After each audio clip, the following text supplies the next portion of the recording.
पार्टीचा भारतीय जनता पार्टीचा हर बार मोदी सरकार, हर बार मोदी सरकार। नरेंद्र मोदी साहेब यांचं मी आपल्या सगळ्यांच्या वतीने, मुंबई नगरीच्या वतीने मनापासून स्वागत करतो आणि त्यांना मनापासून धन्यवाद देतो। दावोस मध्ये गेल्यानंतर पाहिलं आपल्या देशाच्या बद्दल, आदरणीय प्रधानमंत्री महोदयांच्या बद्दल दावोस मध्ये विविध देशातले लोक आले होते, विविध राज्यातून आले होते आणि नजर पोहोचत नाही इथपर्यंत मला अनेक लोक भेटले, अनेक प्रधानमंत्री होते, अध्यक्ष होते, काही मंत्री होते। ते फक्त आणि फक्त मोदी साहेबांच्या बद्दल विचारायचे, मोदी साहेबांच्या बद्दल आहे की मोदी जी का करिश्मा और मैंने कहा उनके लोग हैं।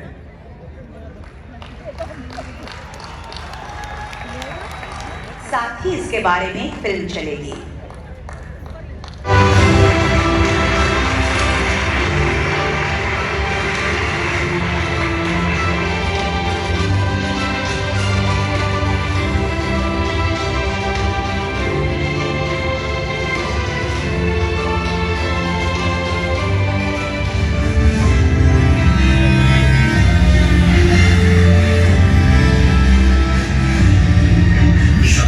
शिवाजी महाराज टर्मिनस है पूरे विश्व की एक अद्भुत ऐतिहासिक धरोहर। ये है दुनिया का एकमात्र रेलवे स्टेशन जिसे अपने अनोखे आर्किटेक्चर के कारण यूनेस्को वर्ल्ड हेरिटेज साइट का गौरव प्राप्त है। पुनर्विकास प्रोजेक्ट का शिलान्यास। देश में कनेक्टिविटी इंफ्रास्ट्रक्चर के विकास के लिए अप्रोच में बहुत बड़ा बदलाव आया। रेल, मेट्रो और बसों की सुविधा एक दूसरे से जोड़ी जा रही है। अब कनेक्टिविटी का एक संपूर्ण सिस्टम तैयार किया जा रहा है, यानी यातायात के अलग अलग माध्यम एक दूसरे से भी कनेक्ट हो, ये सुनिश्चित किया जा रहा है। 1800 करोड़ रुपए से अधिक की लागत से छत्रपति शिवाजी महाराज टर्मिनस को आधुनिक स्वरूप दिया जाएगा। इस स्टेशन का हेरिटेज रेस्टोरेशन किया जाएगा, यानी विरासत भी और विकास भी। स्टेशन में मौजूदा साउथ हेरिटेज क्षेत्र को डीकंजेस्ट करने के लिए 2 नए, एक लोकल और एक लॉन्ग डिस्टेंस के लिए यात्री सुविधा क्षेत्र बनेंगे, जिससे यात्रियों और ट्रेनों दोनों की आवाजाही हो सकेगी और बेहतर। मल्टीपल एंट्री एग्जिट, पर्याप्त पार्किंग एरिया जैसी सुविधाएं यात्रियों को बेहतर अनुभव देंगी। साथ ही टर्मिनस का मेट्रो लाइन के साथ भी एकीकरण होगा, ताकि कनेक्टिविटी का इंटीग्रेशन हो और लोगों को आवाजाही में सहजता। दिव्यांगजनों की सुगम्यता सुनिश्चित करने के लिए विशेष व्यवस्था होगी। टर्मिनस में यात्रियों के लिए डबल लेवल कॉन्कोर्स एरिया का भी निर्माण होगा, जहां रिटेल शॉप, रेस्टोरेंट और वेटिंग एरिया जैसी सभी आधुनिक सुविधाएं होंगी। नए भारत के आधुनिक रेलवे की दिशा में ये रीडेवलपमेंट प्रोजेक्ट है एक अहम कदम, जिससे अमृत काल में ऐतिहासिक छत्रपति शिवाजी महाराज टर्मिनस बनेगा अत्याधुनिक, भव्य और वर्ल्ड क्लास।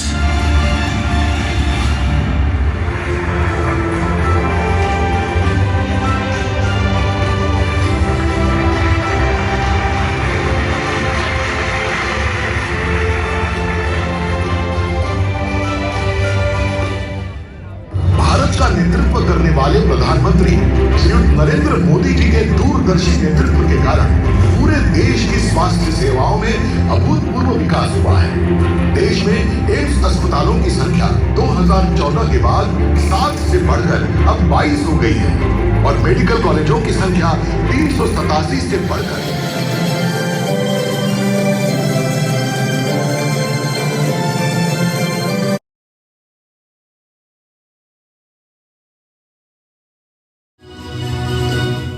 मुंबई।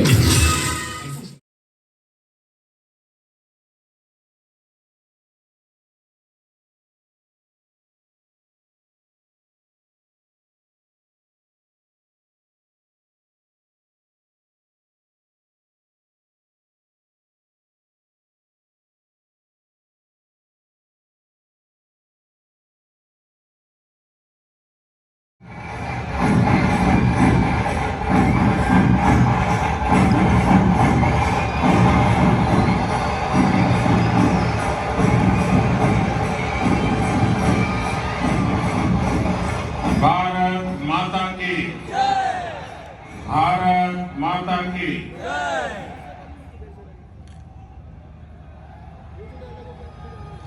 मुंबईतील माझ्या सर्व बंधू आणि भगिनींना माझा नमस्कार। महाराष्ट्र के राज्यपाल श्रीमान भगत सिंह कोश्यारी जी, मुख्यमंत्री श्रीमान एकनाथ शिंदे जी,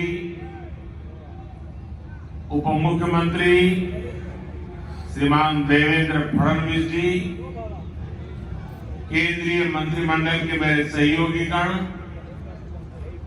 विधानसभा स्पीकर श्री राहुल नार्वेकर जी, महाराष्ट्र सरकार के सभी अन्य मंत्रीगण, सांसद और विधायकगण और विशाल संख्या में पधारे आए हुए मेरे प्यारे भाई और बहनों,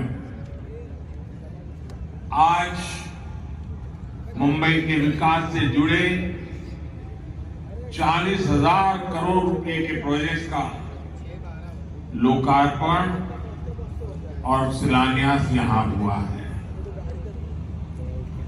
मुंबई के लिए बेहद जरूरी मेट्रो हो, छत्रपति शिवाजी टर्मिनस के आधुनिकीकरण का काम हो, सड़कों में सुधार का बहुत बड़ा प्रोजेक्ट हो और बाला साहब ठाकरे जी के नाम से आपला दवाखाने की शुरुआत हो। ये मुंबई शहर को बेहतर बनाने में बड़ी भूमिका निभाने वाले हैं। थोड़ी देर पहले मुंबई के स्ट्रीट वेंडर्स को भी पीएम स्वनिधि योजना के तहत बैंक खातों में पैसा पहुंचा है। लगभग 10,000 रुपये आले पण। इसलिए आज ऐसे सभी लाभार्थियों को और हर मुंबईकर को मैं बहुत बहुत बधाई देता हूं। भाई और बहनों, आजादी के बाद पहली बार आज भारत बड़े सपने देखने और उन सपनों को पूरा करने का साहस कर रहा है। वरना हमारे यहां तो पिछली सदी का एक लंबा कालखंड सिर्फ और सिर्फ गरीबी की चर्चा करना, दुनिया से मदद मांगना, जैसे तैसे गुजारा करने में ही बीत गया। ये भी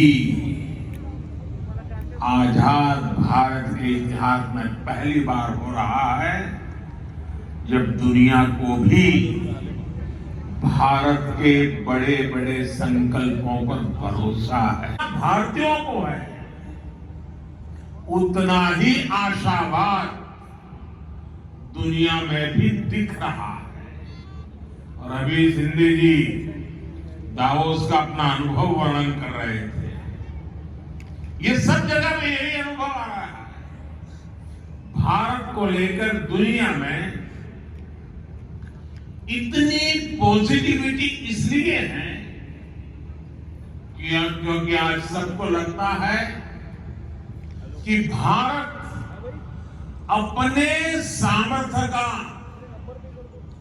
बहुत ही उत्तम तरीके से सदुपयोग कर रहा है। आज हर किसी को लग रहा है कि भारत वो कर रहा है जो तेज विकास के लिए, समृद्धि के लिए बहुत आवश्यक है। आज भारत अभूतपूर्व आत्मविश्वास से भरा हुआ है। छत्रपति शिवाजी महाराज की प्रेरणा से स्वराज और सुराज की भावना आज के हिंदुस्तान में डबल इंजन सरकार में प्रबल रूप से प्रकट होती है। भाई और बहनों, हमने वो समय देखा जब गरीब के कल्याण के पैसे घोटालों की भेंट चढ़ जाते थे। टैक्स पेयर से मिले टैक्स को लेकर संवेदनशीलता का नामो निशान नहीं था। इसका नुकसान करोड़ों करोड़ों देशवासियों को उठाना पड़ा। बीते 8 वर्षों में हमने इस अप्रोच को बदला। आज भारत फ्यूचरिस्टिक सोच और मॉडर्न अप्रोच के साथ अपने फिजिकल और सोशल इंफ्रास्ट्रक्चर पर खर्च कर रहा है। आज देश में एक तरफ घर, टॉयलेट, बिजली, पानी, कुकिंग गैस, मुफ्त इलाज, medical college, AIIMS, IIT, IIM जैसी सुविधाओं का तेज गति से निर्माण हो रहा है। वहीं दूसरी तरफ आधुनिक कनेक्टिविटी पर भी उतना ही जोर है। जिस प्रकार के आधुनिक इंफ्रास्ट्रक्चर की कभी कल्पना होती थी, आज वैसा इंफ्रास्ट्रक्चर देश में बन रहा है। यानी देश में आज की जरूरत और भविष्य में समृद्धि की संभावनाओं दोनों पर एक साथ काम चल रहा है। दुनिया की बड़ी बड़ी अर्थव्यवस्थाएं आज बेहाल है, लेकिन ऐसे मुश्किल समय में भी भारत 80 करोड़ से अधिक देशवासियों को मुफ्त राशन देकर के कभी भी उनके घर का चूल्हा बुझने नहीं देता। ऐसे माहौल में भी भारत इंफ्रास्ट्रक्चर के निर्माण पर अभूतपूर्व निवेश कर रहा है। ये आज के भारत की प्रतिबद्धता को दिखाता है। विकसित भारत के हमारे संकल्प का प्रतिबिंब है। भाई और बहनों, विकसित भारत के निर्माण में हमारे शहरों की भूमिका सबसे अहम है। इसमें भी अगर हम महाराष्ट्र की बात करें तो आने वाले 25 वर्षों में राज्य के अनेक शहर भारत की ग्रोथ को गति देने वाले हैं। इसलिए मुंबई को भविष्य के लिए भी तैयार करना ये डबल इंजन सरकार की प्राथमिकता है। हमारी ये प्रतिबद्धता मुंबई में मेट्रो नेटवर्क के विस्तार में भी दिखती है। 2014 तक मुंबई में सिर्फ 10-11 किलोमीटर तक मेट्रो चलती थी। जैसे ही आपने डबल इंजन सरकार बनाई, वैसे ही इसका तेजी से विस्तार हुआ है। कुछ समय के लिए काम धीमा जरूर हुआ, लेकिन शिंदे जी और देवेंद्र जी की जोड़ी के आते ही अब फिर तेजी से काम होने लगा। मुंबई में 300 किलोमीटर के नेटवर्क की तरफ हम तेज गति से आगे बढ़ रहे हैं। साथियों, आज देश भर में रेलवे को आधुनिक बनाने के लिए मिशन मोड पर काम चल रहा है। मुंबई लोकल और महाराष्ट्र की रेल कनेक्टिविटी को भी इससे फायदा हो रहा है। डबल इंजन सरकार सामान्य मानवी को भी वही आधुनिक सुविधा वही साफ सफाई, उसी तेज रफ्तार का अनुभव देना चाहती है जो कभी साधन संपन्न लोगों को ही मिलती है। इसलिए आज रेलवे स्टेशनों को भी एयरपोर्ट की तरह ही विकसित किया जा रहा है। अब देश के सबसे पुराने रेलवे स्टेशनों में से एक छत्रपति शिवाजी महाराज टर्मिनस का भी कायाकल्प होने जा रहा है। हमारी ये धरोहर अब 21वीं सदी के भारत की शान के रूप में भी विकसित होने जा रहा है। यहां लोकल और लंबी दूरी की ट्रेनों के लिए अलग अलग सुविधाएं बनेंगी। लक्ष्य यही है कि सामान्य यात्रियों को बेहतर सुविधा मिले, काम के लिए आना जाना आसान हो। ये स्टेशन सिर्फ रेलवे की सुविधाओं तक सीमित नहीं रहेगा, बल्कि ये मल्टी मॉडल कनेक्टिविटी का भी हब होगा। यानी बस हो, मेट्रो हो, टैक्सी हो, ऑटो हो, यातायात के हर साधन यहां एक ही छत के नीचे कनेक्टेड होंगे। इससे यात्रियों को एक सीमलेस कनेक्टिविटी मिलेगी। यही मल्टी मॉडल कनेक्टिविटी है जिसे हम देश के हर शहर में विकसित करने जा रहे हैं।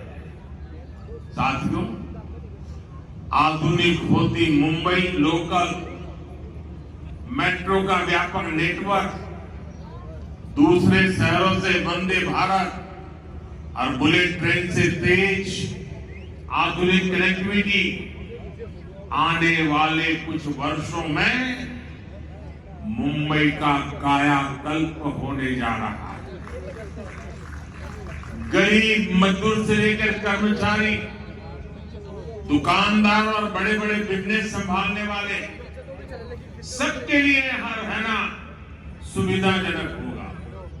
यहां तक कि आसपास के जिलों से भी मुंबई आना जाना भी सुलभ होने वाला है। कोस्टल रोड हो, इंदू मिल स्मारक हो, नवी मुंबई का एयरपोर्ट हो, ट्रांस हार्बर लिंक हो, ऐसे अनेक प्रोजेक्ट्स मुंबई को नई ताकत दे रहे हैं।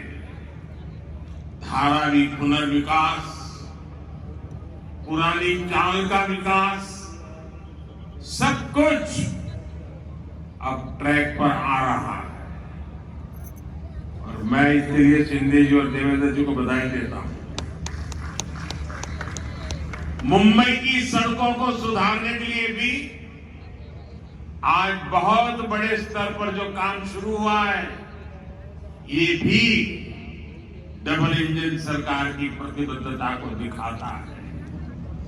भाइयों और बहनों, आज हम देश के शहरों के कंप्लीट ट्रांसफॉर्मेशन पर काम कर रहे हैं। प्रदूषण से लेकर स्वच्छता तक शहरों की हर समस्या का समाधान ढूंढा जा रहा है। इसलिए हम इलेक्ट्रिक मोबिलिटी पर इतना बल दे रहे हैं, इसके लिए इंफ्रास्ट्रक्चर तैयार कर रहे हैं। बायोफ्यूल आधारित ट्रांसपोर्ट सिस्टम हम तेजी से लाना चाहते हैं। हाइड्रोजन फ्यूल से जुड़े ट्रांसपोर्ट सिस्टम के लिए भी देश में मिशन मोड पर काम चल रहा है।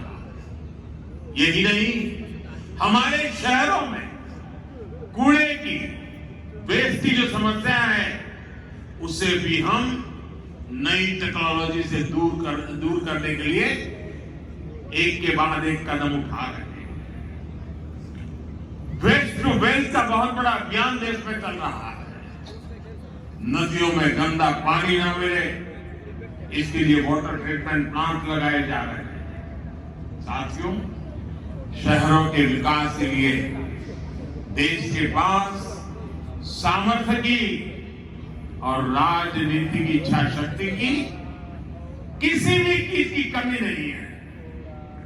लेकिन हमें एक बात और समझनी होगी, मुंबई जैसे शहर में प्रोजेक्ट को तब तक तेजी से नहीं उतारा जा सकता जब तक स्थानीय निकाय की प्राथमिकता भी तेज विकास की ना हो।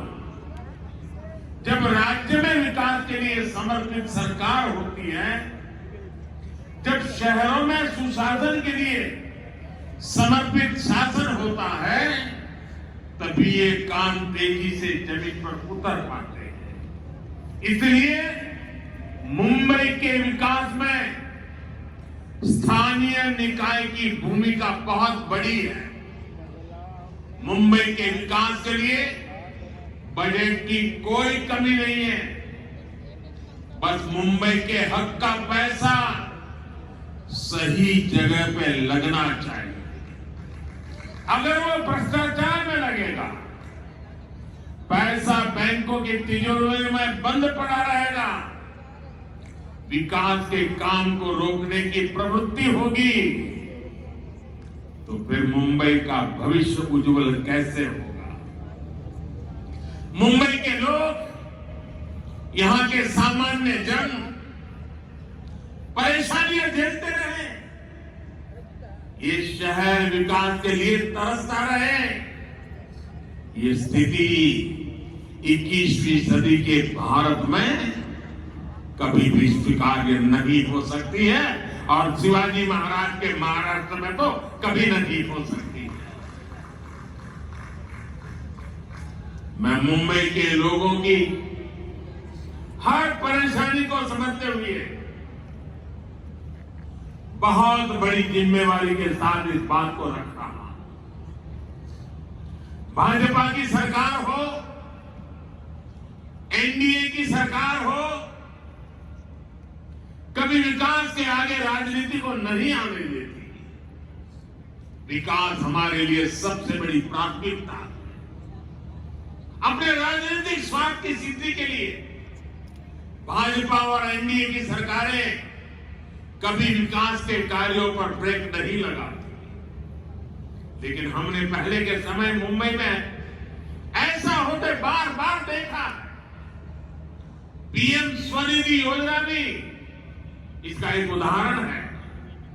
हमारे शहरों में रेहड़ी वाले, पटरी वाले, ठेले वाले, ये काम करने वाले साथी जो शहर की अर्थव्यवस्था का अहम हिस्सा है, उनके लिए हमने पहली बार योजना चलाई। हमने इन छोटे व्यापारियों के लिए बैंकों से सस्ता और बिना गारंटी का ऋण निश्चित किया। देश भर में लगभग 35 लाख रेहड़ी पटरी वालों को इसका लाभ मिल चुका है। इसके तहत महाराष्ट्र में भी 5 लाख साथियों को ऋण स्वीकृत हो चुके हैं। आज भी 1 लाख से अधिक साथियों के बैंक खाते में सीधे पैसे जमा हो गए। ये काम बहुत पहले होना चाहिए था, लेकिन बीच के कुछ समय में डबल इंजन की सरकार ना होने के कारण हर काम में अड़ंगे डाले गए, रुकावटें पैदा की गई, जिसका नुकसान इन सभी लाभार्थियों को उठाना पड़ा। ऐसा फिर ना हो, इसलिए जरूरी है कि दिल्ली से लेकर महाराष्ट्र और मुंबई तक सबका प्रयास लगे, बेहतर तालमेल वाली व्यवस्था बने।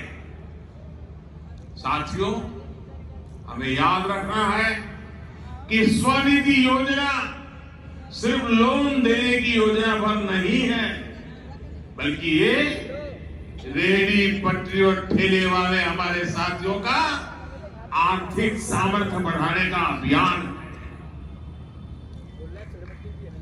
ये स्वनिधि स्वाभिमान की जड़ी बूटी है।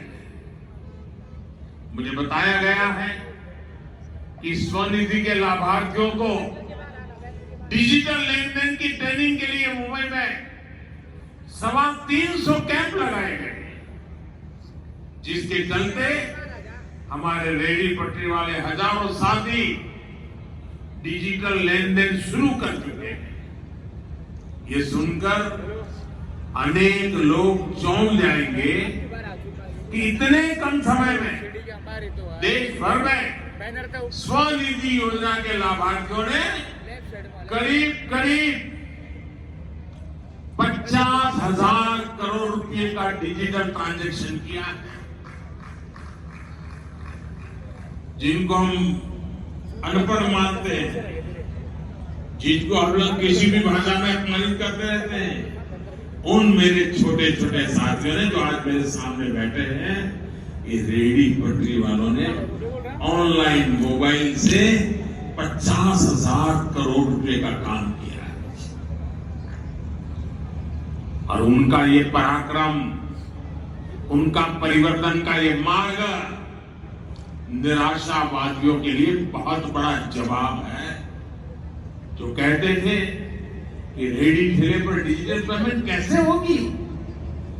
डिजिटल इंडिया की सफलता इस बात का उदाहरण है कि जब सबका प्रयास लगता है तो असंभव कुछ भी नहीं होता है।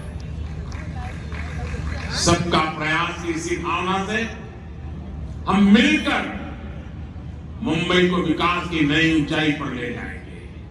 और मैं मेरे रेहड़ी पटरी वाले भाइयों से मैं कहना चाहता हूं, आप मेरे साथ चलिए। आप 10 कदम चलेंगे तो मैं 11 कदम चलूंगा आपके लिए।